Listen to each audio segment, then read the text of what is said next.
Now everything changes. My name is Lucas Mallory, and I used to think I knew my wife. Turns out I knew jack crap. It started on a Tuesday night in our bedroom, the same bedroom where we'd made promises about forever and fidelity. Sophie was packing her overnight bag with the precision of a surgeon, which should have been my first clue. My wife never packed carefully for anything, let alone a girls' night out. "Luke, have you seen my good perfume?" she called from the bathroom, her voice carrying that fake sweetness she used when she was lying. "Which good perfume?" I asked, not looking up from my laptop.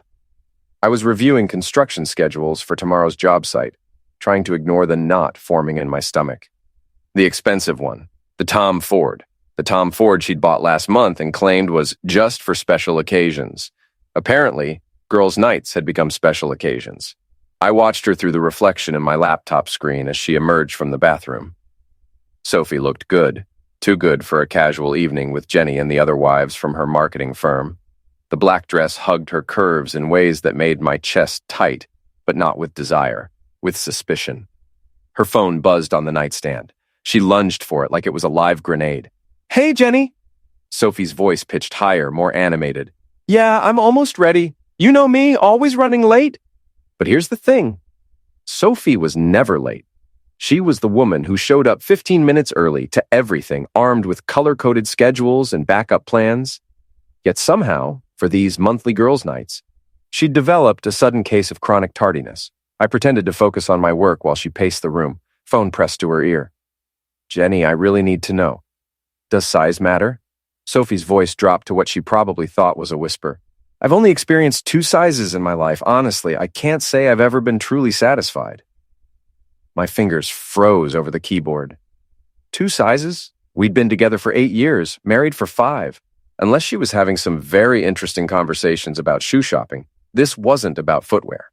"I mean, I've heard bigger is better, but I don't know if that's just talk," she continued, completely oblivious to the fact that her husband was sitting 10 feet away. "Have you ever been with someone who was, really well endowed?" The knot in my stomach twisted into a full-blown pretzel. I forced myself to keep typing, to maintain the facade of the oblivious husband buried in spreadsheets and project timelines. Sophie disappeared into her walk-in closet, the one that cost more than my truck, and emerged with a small black bag I'd never seen before. She unzipped it carefully, checking the contents like she was packing for a covert operation. That's when I saw them. Extra-large rubbers. The kind that came in packaging that screamed for the exceptionally gifted.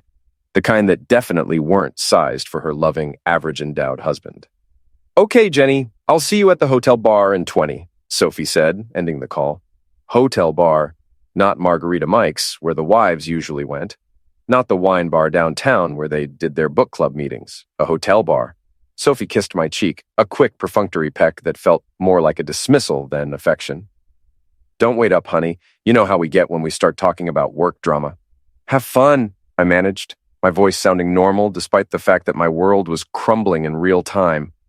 The front door closed with a soft click that sounded like a gunshot in the sudden silence. I sat there for exactly 30 seconds before I moved. Not to follow her, not yet. First, I had a little surprise to prepare. Sophie had left her purse on the kitchen counter, probably in her rush to get to whatever wasn't actually a girls' night. I found the rubber stash easily enough.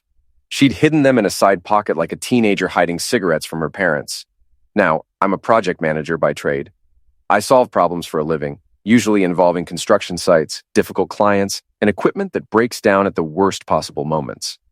But my real talent, the one that made me good at my job, was attention to detail and creative problem solving.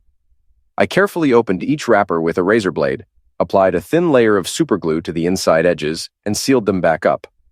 Not enough to cause any real damage, mind you, just enough to cause some very awkward fumbling and a lot of explaining. For good measure, I added a small packet of itching powder to the mix, the kind we used to use for pranks back in high school, harmless, but incredibly annoying. Then I waited. Sophie stumbled through the front door at 3:47 a.m., her careful makeup smeared and her hair looking like she'd been through a wind tunnel, or something else entirely. "Luke?" she called softly, probably hoping I was asleep. "Kitchen," I replied, sitting at our breakfast bar with a cup of coffee and yesterday's newspaper spread in front of me like I'd been there all night. She appeared in the doorway, clutching her purse against her chest like a shield. "You're up early," she said, her voice hoarse. "Couldn't sleep. Big day at the site today." I took a sip of coffee, studying her face over the rim of my mug. "How was girls' night?" "Fine. Good. You know, the usual drama." She wouldn't meet my eyes. "Jenny have fun?" Sophie's face went pale. "What do you mean?" "Just asking. You two seemed pretty excited about whatever you were discussing earlier." That's when she exploded. "What did you do?" she shrieked, her voice cracking with panic and rage. I raised an eyebrow, the picture of innocent confusion. "Do about what?" "You know what? She stopped herself, realizing that explaining would require admitting things she wasn't ready to admit. "The what, Sophie?" Her hands shook as she clutched her purse tighter. "Nothing. Never mind. I'm going to shower." She fled upstairs, leaving me alone with my coffee and the satisfying knowledge that somewhere in this city, some guy was having a very frustrating evening. But my satisfaction was short-lived. As I cleaned up the kitchen, I noticed Sophie's second phone on the counter, a device I'd never seen before, probably dropped in her panic. The screen lit up with a text notification. "Brandon, baby, what the hell happened tonight? Call me when you get home." Brandon, not Jenny, Brandon. I scrolled through the message history, my coffee growing cold as I read months of conversations that made my stomach turn. Photos that definitely weren't appropriate for a married woman to be sharing. Plans for business trips that coincided with my own work travel. Discussions about hotel rooms and afternoon meetings. And the photos. Jesus Christ, the photos. Brandon apparently believed that gym selfies were the height of seduction. Shirtless mirror shots with captions like, "Thinking of you," and "Can't wait for Friday." The guy looked like he'd been inflated with a bicycle pump, all chest and biceps and the kind of tan that came from a bottle.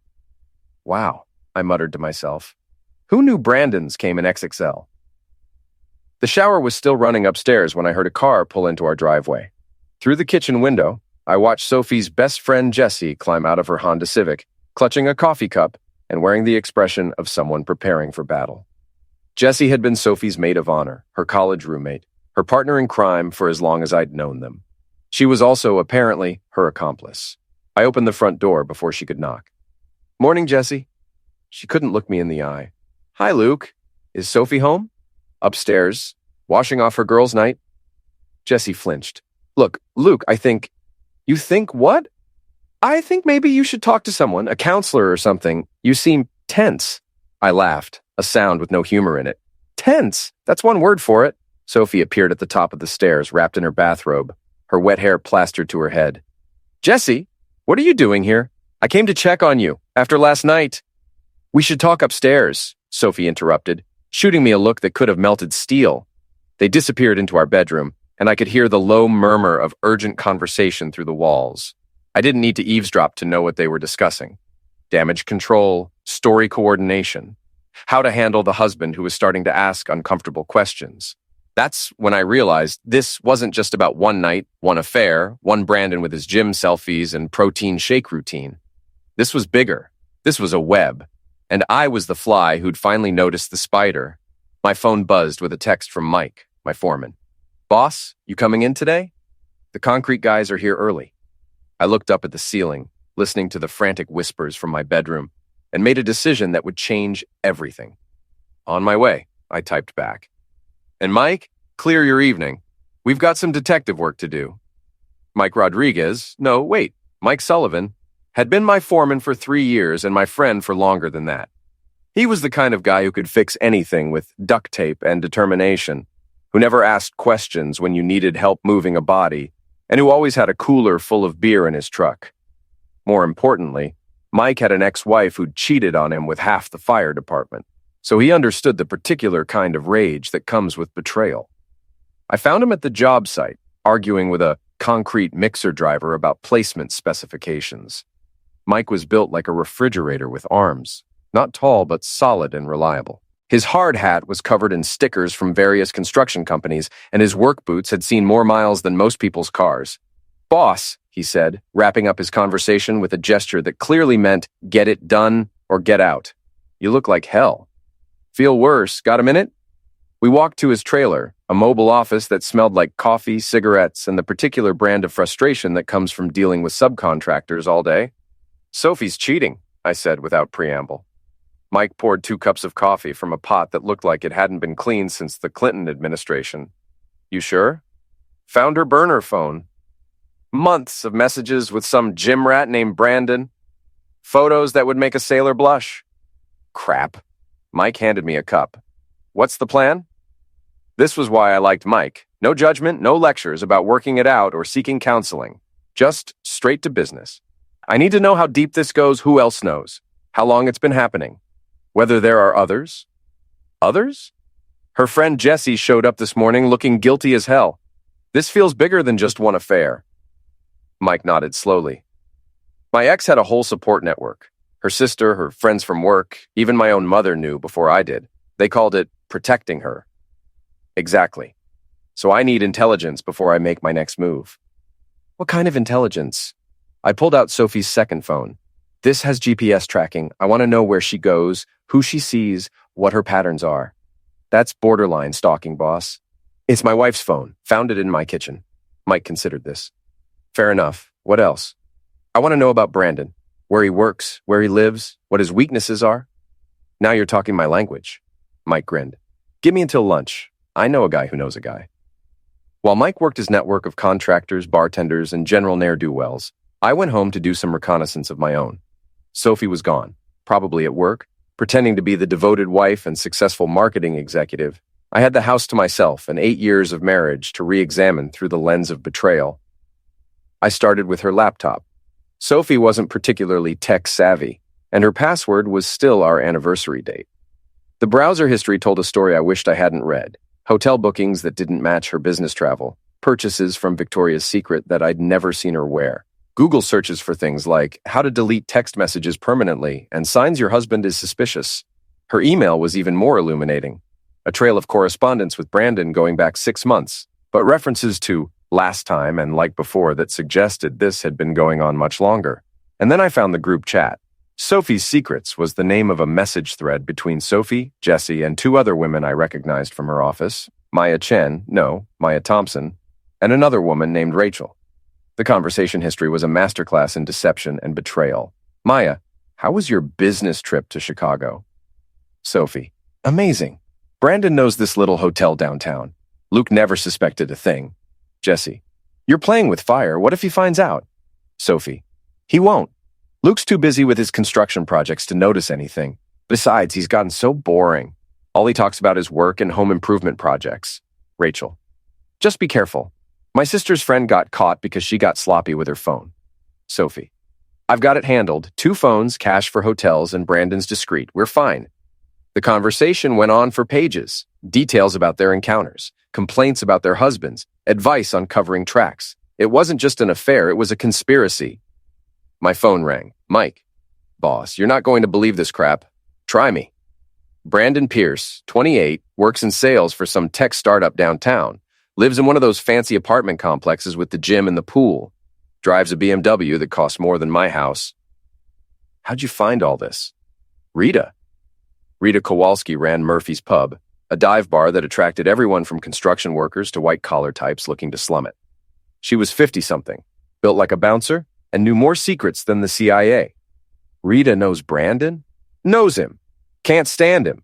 Says he comes in every Friday night, tries to pick up married women by buying them expensive drinks and talking about his workout routine. Charming. Gets better. Rita says your wife's not the first. Brandon's got a type.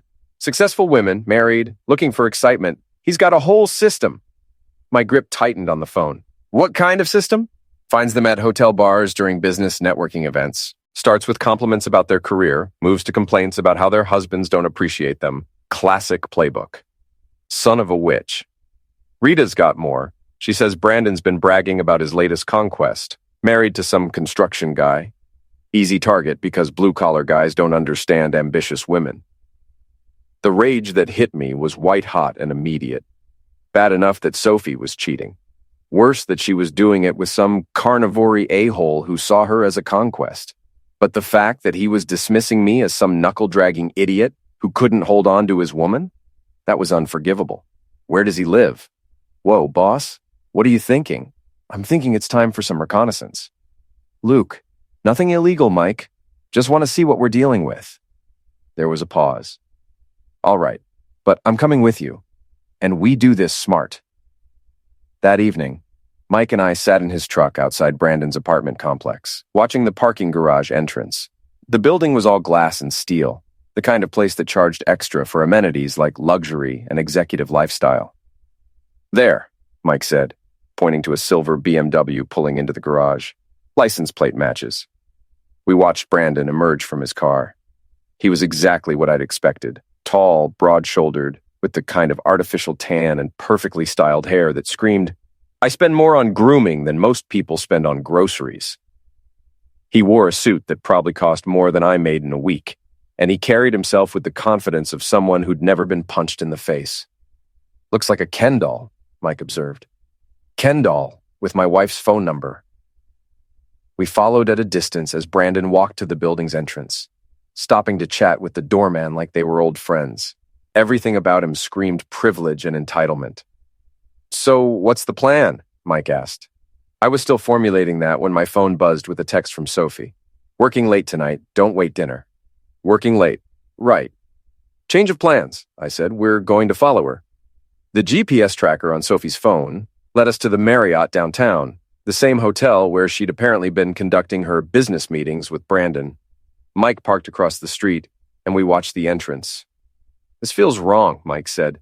"Like we're the bad guys. We're not the ones cheating." "Yeah, but still, sitting in a truck, spying on your wife, this is some dark crap, boss." He wasn't wrong. 6 months ago, if someone had told me I'd be conducting surveillance on my own marriage, I'd have laughed. Now here I was, watching my wife walk into a hotel with another man, feeling like a character in some tragic country song. Sophie emerged from a taxi at 7:30, wearing a dress I'd never seen before. She checked her reflection in the lobby windows before disappearing inside. 20 minutes later, Brandon's BMW pulled up to the valet stand. "That's our cue," I said. "For what?" I reached into my toolbox and pulled out a small device that looked like a garage door opener. "Insurance." "What is that?" "GPS tracker. Military surplus. Courtesy of my buddy Dave, who works security at the base." "You're going to bug his car?" "I'm going to know where he goes when he goes there and how long he stays." Mike shook his head. "This is getting complicated." "It was already complicated. Now it's just organized." I slipped out of the truck and walked casually toward the valet stand. The tracker was magnetic and about the size of a matchbox. It took me 30 seconds to attach it to the underside of Brandon's rear bumper. Back in the truck, I activated the tracking app on my phone. A little blue dot appeared on a map of downtown stationery at the hotel. "Now what?" Mike asked. "Now we wait and plan." "Plan what?" I looked up at the hotel, imagining Sophie and Brandon in some room upstairs, laughing about her clueless husband and his boring construction projects. "Payback!" My phone buzzed with a text from an unknown number. "Saw your wife at the Marriott. Thought you should know." "A friend?" I showed Mike the message. "Who's that from?" "No idea. But apparently I'm not the only one watching." As if on cue, I spotted a familiar figure across the street. Mrs. Halpern, our 70-something neighbor, was sitting on a bench outside the hotel, feeding pigeons and occasionally glancing at the entrance. "Well, I'll be damned," Mike said. "The neighborhood watch is on the case." Mrs. Halpern had lived on our street for 40 years. She knew everyone's business, usually before they knew it themselves. She was also apparently Team Luke in this particular drama. My phone rang. Unknown number. "Hello?" "Lucas, dear, it's Eleanor Halpern." "Mrs. Halpern, are you sitting outside the Marriott?" "Yes, dear. I saw Sophie leave this evening all dressed up for her work meeting, and I thought someone should keep an eye on things." "You don't have to—" "Nonsense. That girl is making a fool of you, and everyone on the street knows it except you. Well, knew it. I assume you've figured things out by now." "How long has everyone known?" There was a pause. "Months, dear. Sophie's not as clever as she thinks. Different cars picking her up, strange hours, new clothes. We're old, not blind." "Why didn't anyone tell me?" "What were we supposed to say? Hello, Lucas, your wife is stepping out on you? That's not a conversation anyone wants to have." She had a point. "Besides," Mrs. Halpern continued, "we figured you'd handle it when you were ready. You're a good man, Lucas. You deserve better than this." "Thank you, Mrs. Halpern. Don't thank me yet, dear. Thank me when this is over and you're happy again." She hung up, leaving me staring at my phone and wondering when my life had become a community project. Neighborhood support? Mike asked. Apparently. Good. You're going to need it. We sat in silence for a while, watching the hotel entrance and waiting for something to happen. Around 10 p.m., my phone buzzed with another message from Sophie. Meeting running late. Might not be home until after midnight. Meeting. Right. That's it, I said. I'm done with passive surveillance. What's the plan? I thought about Sophie upstairs, probably laughing with Brandon about something I'd said or done. I thought about the group chat, the months of deception, the casual dismissal of our marriage as something boring and disposable. Tomorrow, we go on the offensive. Meaning it's time to remind everyone involved that the boring construction guy knows how to build things, and more importantly, how to tear them down. The next morning, I woke up to find Sophie already gone. No note, no goodbye kiss, just the lingering smell of her expensive perfume and the sound of her car pulling out of the driveway at 6 a.m. I checked the GPS tracker on Brandon's car. He'd left the hotel around midnight and gone straight home. Sophie's phone showed she'd taken a detour, probably to establish an alibi or grab coffee to wash the taste of lies out of her mouth. Mike showed up at 7 a.m. with coffee and a grin that meant trouble. Sleep well, boss? Like a baby, a really pissed off baby. Good, because Rita called. Brandon's having a little celebration tonight. Celebration? Victory party, she called it. Apparently, he's been telling everyone at Murphy's that he's got some married woman completely under his spell. Plans to seal the deal tonight. The coffee in my mouth suddenly tasted like acid.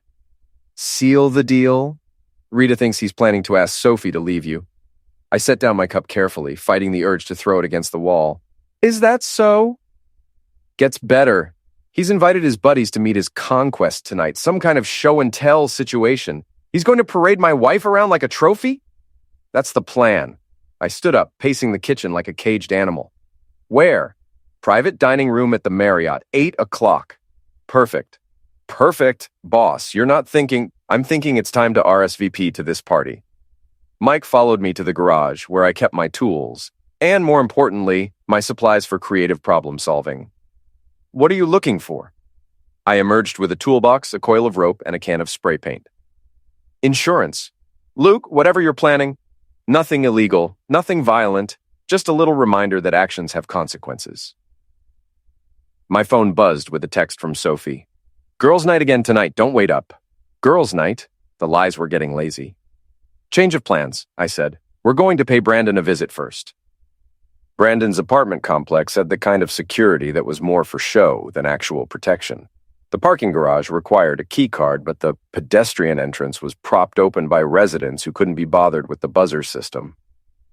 We took the elevator to the 15th floor, where Brandon lived in what the building's website probably described as a luxury executive suite. What if he's home? Mike whispered. He's not. Tracker shows him at his office downtown. Brandon's door was solid wood with a fancy electronic lock. But like most modern security, it was designed to keep out casual intruders, not determined construction workers with the right tools. This is breaking and entering, Mike pointed out. This is checking on the welfare of my marriage. The lock took me about 3 minutes to bypass. Brandon's apartment was exactly what I'd expected, all black leather and chrome, with a view of the city that probably cost him half his salary. The walls were covered with photos of himself. Brandon at the gym, Brandon on vacation, Brandon with various women who all had the same desperate look in their eyes. Jesus, Mike said, looking around, it's like a shrine to himself. Narcissist's gonna narcissist. I found Brandon's laptop on his kitchen counter, password protected but not encrypted. The password turned out to be Brandon 123, because of course it was. His email was a goldmine of carnivory behavior, messages to multiple women, all following the same pattern Mike had described. Compliments, sympathy, gradual escalation. Sophie wasn't his first married sufferer, and she wouldn't be his last.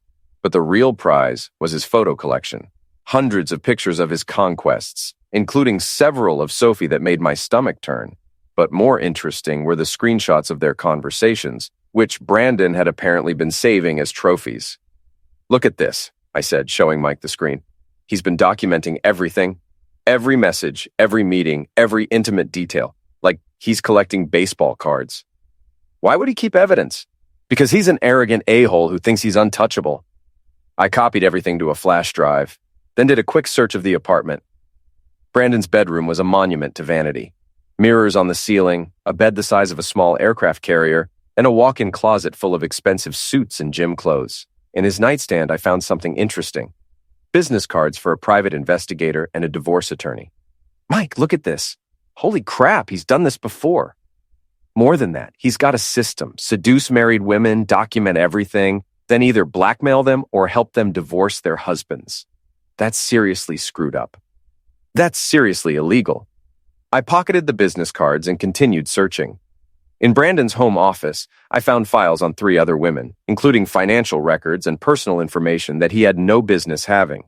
This guy's not just a cheater, Mike said. He's a hunter. And Sophie walked right into his web. My phone buzzed with a message from the tracking app. Brandon was on the move, heading back toward his apartment. Time to go, I said. We left everything exactly as we'd found it, except for one small addition. I'd brought a tiny wireless camera, the kind contractors use to inspect pipes and electrical systems, and installed it in Brandon's living room, hidden behind one of his many self-portraits. What's that for? Mike asked as we waited for the elevator. Insurance. I want to see who he brings home, what he says when he thinks he's alone. You're getting scary, boss. I'm getting even. That afternoon, I received a call from Mrs. Halpern. Lucas, dear, I thought you should know. Sophie came home an hour ago and packed a suitcase. A suitcase?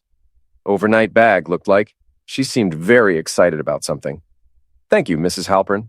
There's more, dear. She had a visitor this morning while you were out. What kind of visitor? Young woman, blonde, drove a Honda Civic. They sat in your kitchen for about an hour looking at papers. Jessie. Sophie's accomplice was helping her plan something. Did you see what kind of papers? From where I was sitting, and I was just watering my plants on the back porch, you understand, they looked official. Legal documents, maybe? Legal documents? Combined with the business cards I'd found in Brandon's apartment, this was starting to paint a very ugly picture. My phone rang. Sophie. Hi, honey, she said, her voice bright and fake. I'm going to be out of town for the weekend. Last-minute business trip. Where to? Chicago.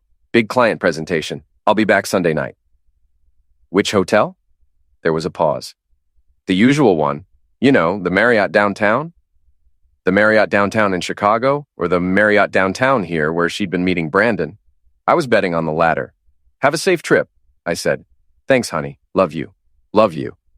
The words felt like a slap across the face. After she hung up, I called Mike. Party's tonight, I said, and I just figured out what Brandon's really celebrating. What? He's not just sealing the deal with Sophie. He's helping her plan our divorce. How do you know? Legal documents at the house, business cards in his apartment, and now a convenient business trip that coincides with his victory party. Crap. It gets better. I think they're planning to serve me with papers while I'm distracted by the affair. Can they do that?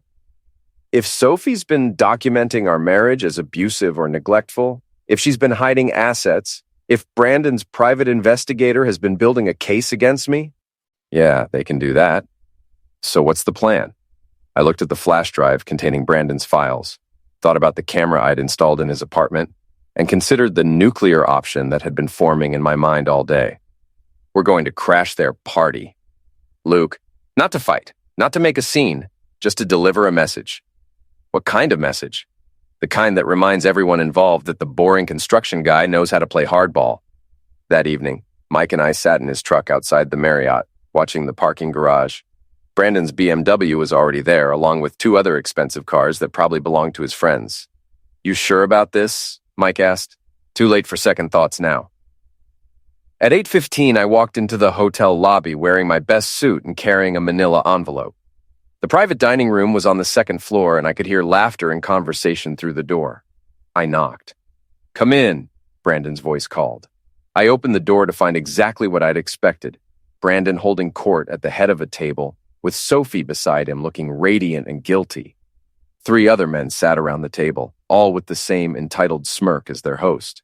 The laughter died when they saw me. Luke, Sophie gasped, her face going white. What are you doing here? Delivering some documents, I said calmly, setting the envelope on the table. Thought you might find them interesting. Brandon stood up, puffing out his chest like a peacock. I think you're in the wrong place, friend. Am I? I looked around the table, making eye contact with each of his friends. This is Brandon Pierce's celebration dinner, right? Victory party? You need to leave, Brandon said, his voice carrying a threat. In a minute. I opened the envelope and spread its contents across the table. Photos, emails, financial records. Everything I'd copied from Brandon's apartment. What is this? Sophie asked, but her voice suggested she already knew. Evidence, I said. Evidence of fraud, blackmail, and conspiracy. See, Brandon here isn't just a guy who likes married women. He's a professional homewrecker with a very specific business model. I pointed to the photos of Brandon's other sufferers. Meet Sarah, Jennifer, and Maria, all married women who thought they were having affairs. All of them now divorced and paying alimony to husbands who never saw it coming. Brandon's face had gone from tan to pale. You broke into my apartment. I visited my wife's boyfriend's apartment. Amazing what people leave lying around. I turned to Sophie. Did you know about the private investigator, honey? The one who's been documenting our marriage, looking for evidence of misuse or neglect? Did you know about the divorce attorney who specializes in high-conflict separations? Sophie's mouth opened and closed like a fish out of water. Here's my favorite part, I continued, pulling out a printed email. Brandon's message to his lawyer. The husband is a blue-collar type, probably won't fight the settlement. Wife has been documenting emotional neglect and financial control. Should be an easy case. The silence in the room was deafening. So here's what's going to happen, I said, gathering up the papers.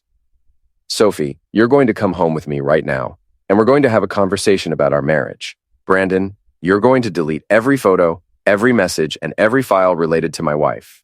And gentlemen, I looked at Brandon's friends, you're going to find a new role model. And if we don't, Brandon asked, trying to salvage some dignity. I smiled. Then these documents go to the police, the State Bar Association, and every woman in your little collection. I'm sure they'd love to know how their private photos ended up in your trophy case. Brandon's face went through several interesting color changes. Oh, and Brandon? Stay away from my wife. Stay away from my house. Stay away from my neighborhood. Because if I see you again, we're going to have a very different kind of conversation. I turned to leave, then paused at the door. Sophie, you coming? She looked at Brandon, then at his friends, then at the evidence scattered across the table. Whatever spell he'd cast over her was broken. Yes, she said quietly. I'm coming. As we walked to the elevator, I could hear angry voices from the dining room. Brandon's victory party had become a damage control meeting. Luke, Sophie started. Not here, I said. We'll talk at home. In the parking garage, Mike was waiting by his truck with a grin on his face. How'd it go? Better than expected. Sophie's coming home. And Brandon? Brandon's going to be very busy deleting files and explaining things to his lawyer. Sophie rode home in silence, staring out the window like she was seeing our neighborhood for the first time. When we pulled into our driveway, Mrs. Halpern was visible in her front window, probably coordinating the neighborhood intelligence network. Inside our house, Sophie finally spoke.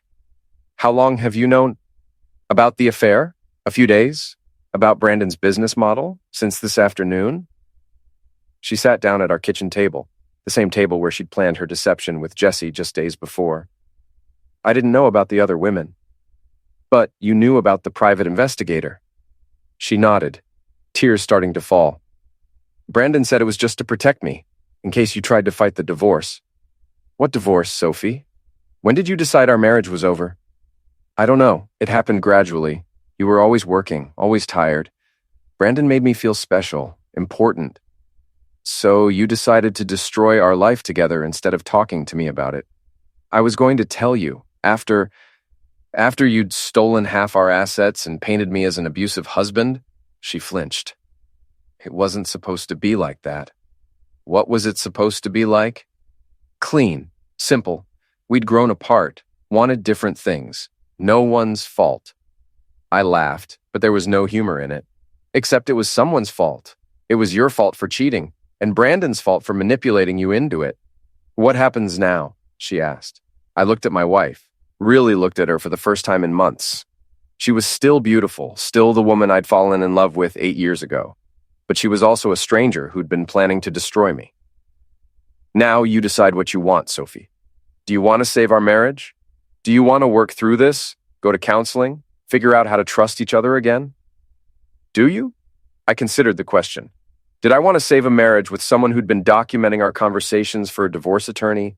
Someone who'd been sharing intimate details of our life with a hunter and his friends? I don't know, I said honestly. But I know I don't want to be married to someone who's planning to betray me. I'll end it with Brandon. You'll do more than that? You'll help me make sure he never does this to another couple. What do you mean? I mean, we're going to destroy him, Sophie. Legally, professionally, socially. We're going to make sure everyone knows what he is and what he does. She stared at me like she was seeing me for the first time. I never knew you could be so ruthless. You never gave me a reason to be. My phone buzzed with a notification from the camera I'd planted in Brandon's apartment. He was home and he wasn't alone. 3 men in expensive suits were sitting in his living room, looking very serious and very unhappy. Sophie, I said, showing her the feed. Do you recognize these men?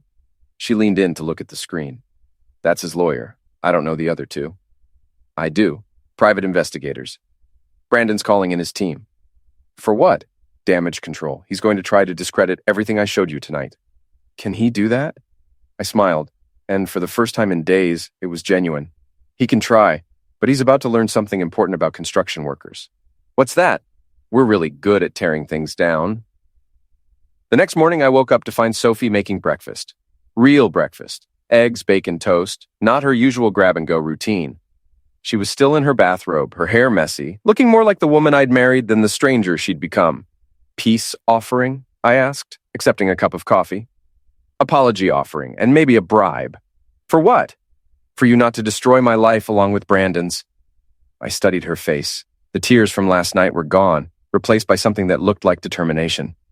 Sophie, I'm not trying to destroy your life. I'm trying to save our marriage. By blackmailing Brandon? By stopping a hunter who was using you to commit fraud. She sat down across from me, her own coffee untouched.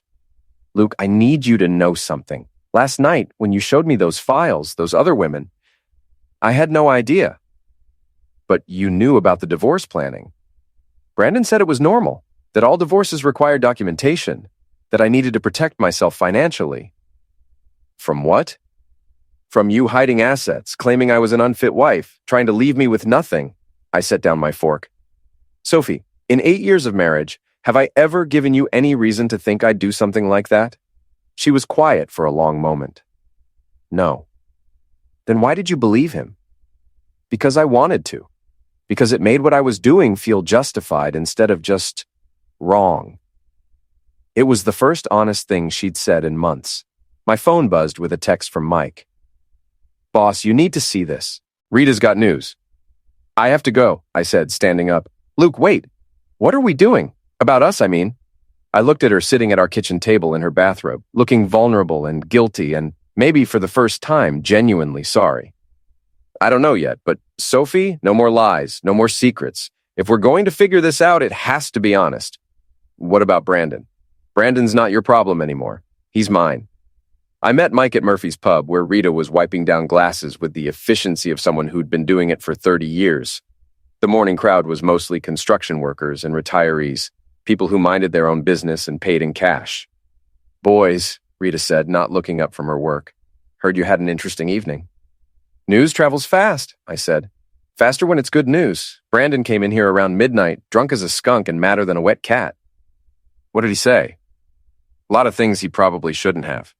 Seems your little presentation at the hotel didn't go over well with his business partners. Mike leaned forward. Business partners? The men in suits who showed up at his apartment last night, I explained. I've got them on camera. Rita raised an eyebrow. You bugged his place? Security consultation. She laughed, a sound like gravel in a cement mixer. I like you, Luke. Always have. But you're playing a dangerous game. How dangerous? Dangerous enough that Brandon's lawyer called the police this morning, filed a complaint about maltreatment and breaking and entering. My blood went cold. He can prove I was in his apartment? Can he? I don't know. But he's got friends in the right places, and you're just a construction worker with a cheating wife. So what do you suggest? Rita leaned across the bar, her voice dropping to a whisper. I suggest you get ahead of this story before Brandon writes it for you. Meaning? Meaning you go to the police first, with everything you found. Make this about fraud and blackmail instead of marital problems. She had a point. If Brandon was calling in favors and spinning narratives, I needed to control the story. Rita, can I ask you something?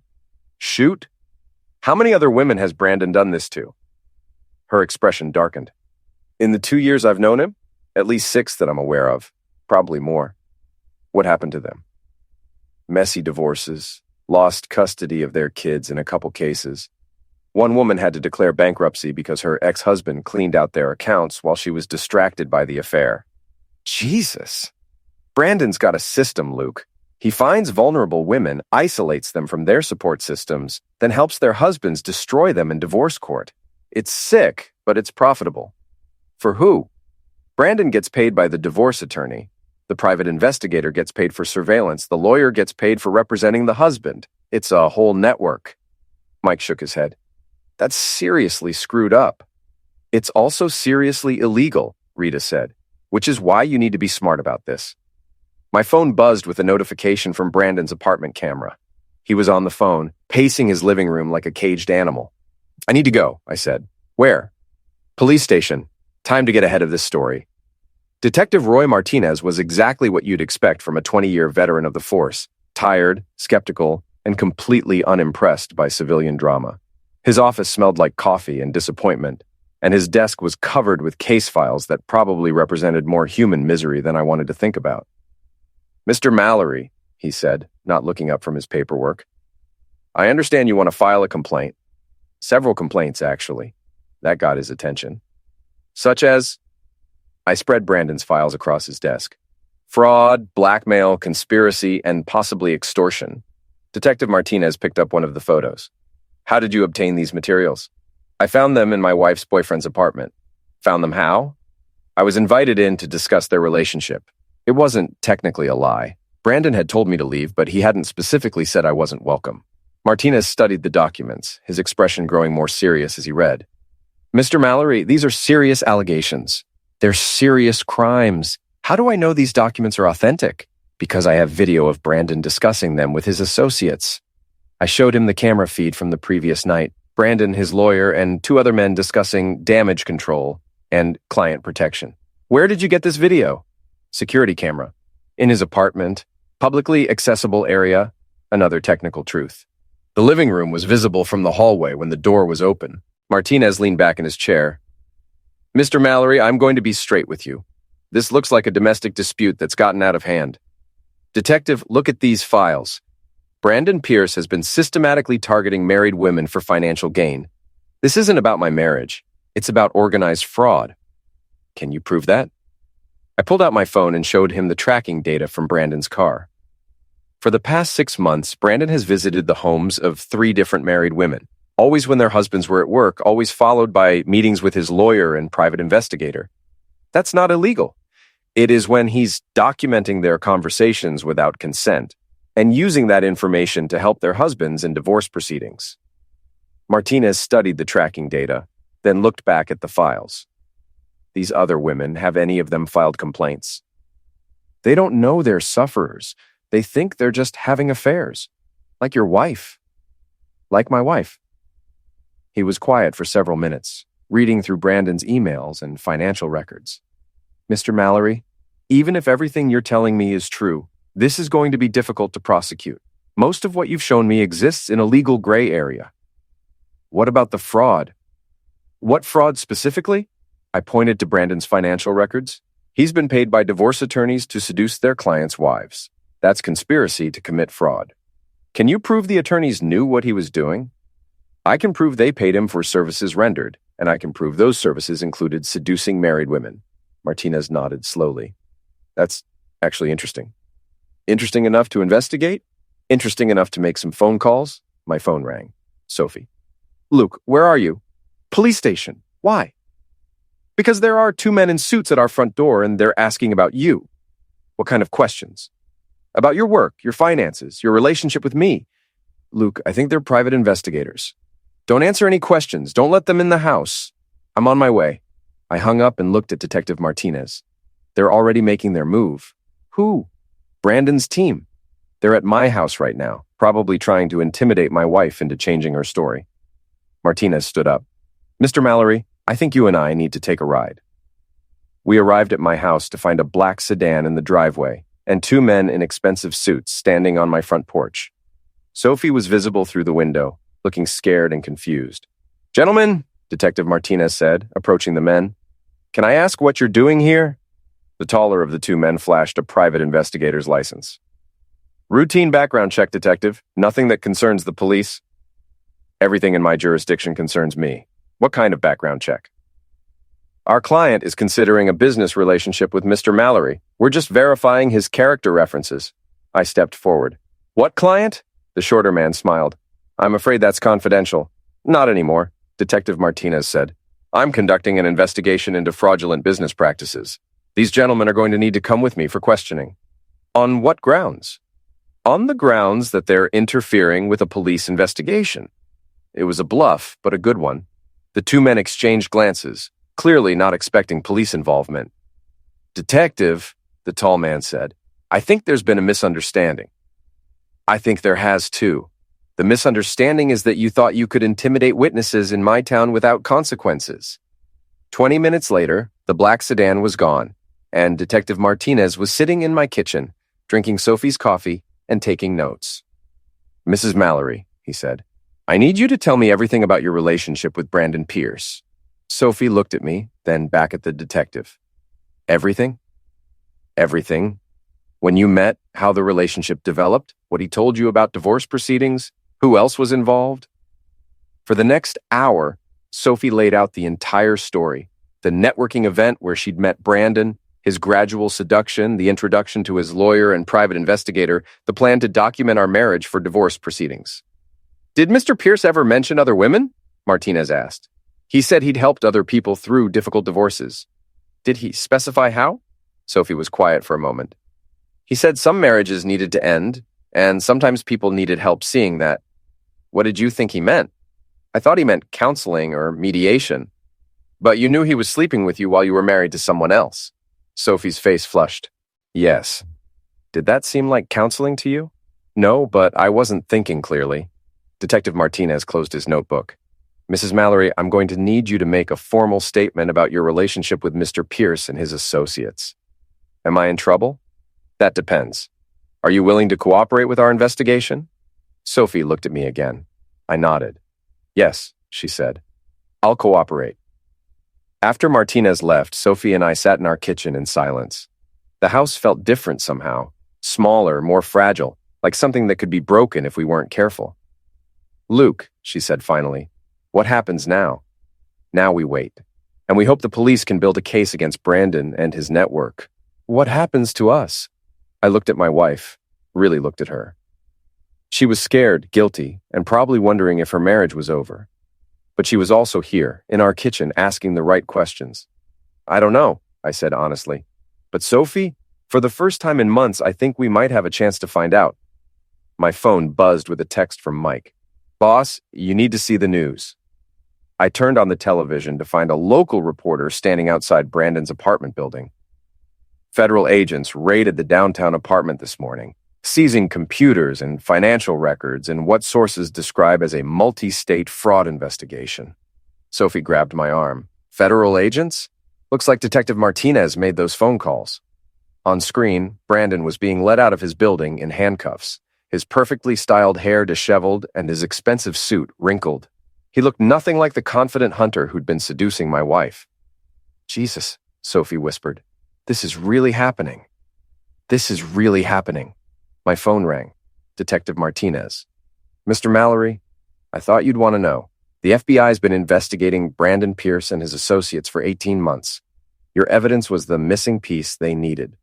18 months?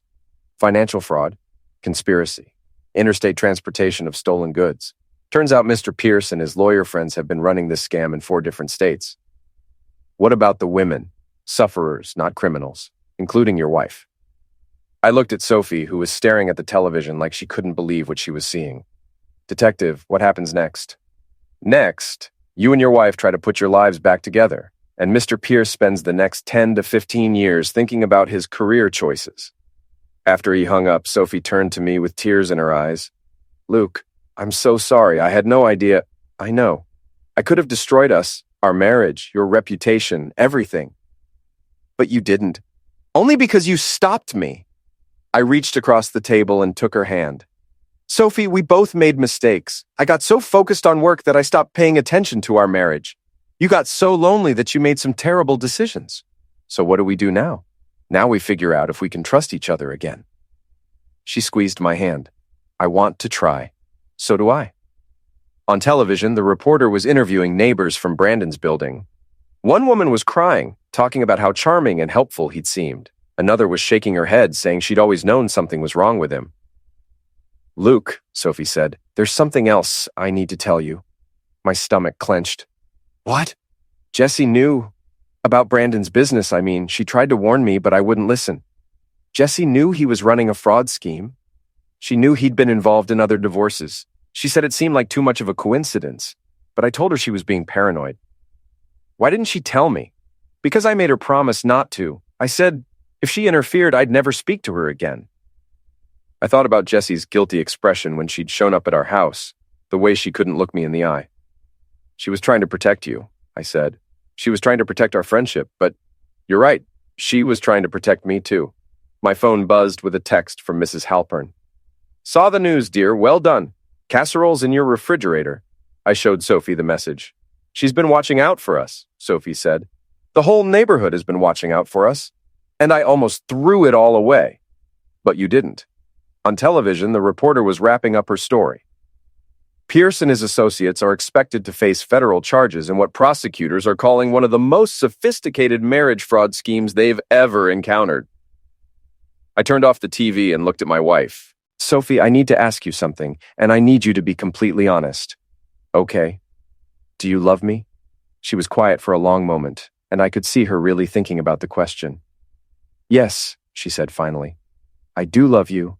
I lost sight of that for a while, but I never stopped loving you. Do you want to save our marriage? More than anything. Then we're going to need help. Counseling, probably. Maybe a lot of it. I'll do whatever it takes. I stood up and walked around the table, pulling her into a hug.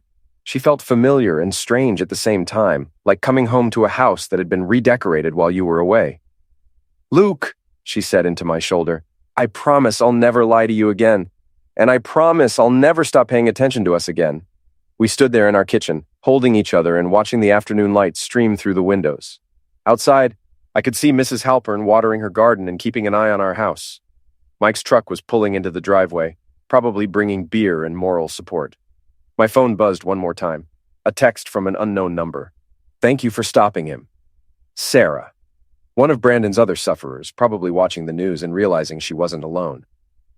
Sophie, I said, I think we're going to be okay. How do you know? Because we're still here, because we're still talking, because you're still making me breakfast and I'm still coming home to you.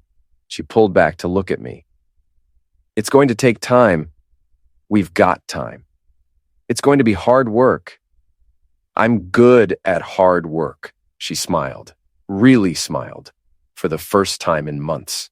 So am I. Outside, Mike was knocking on the front door, probably eager to hear about federal agents and dramatic arrests. Mrs. Halpern was visible in her window, coordinating the neighborhood intelligence network. The sun was setting over our street, the same street where we'd bought our first house and planned our future together. Come on, I said, taking Sophie's hand. Let's go tell Mike how we saved our marriage and caught the bad guys. In that order? In that order. We walked to the front door together, ready to face whatever came next. Because sometimes, when everything falls apart, you get a chance to build something better from the pieces. And sometimes, just sometimes, the boring construction guy gets the last laugh.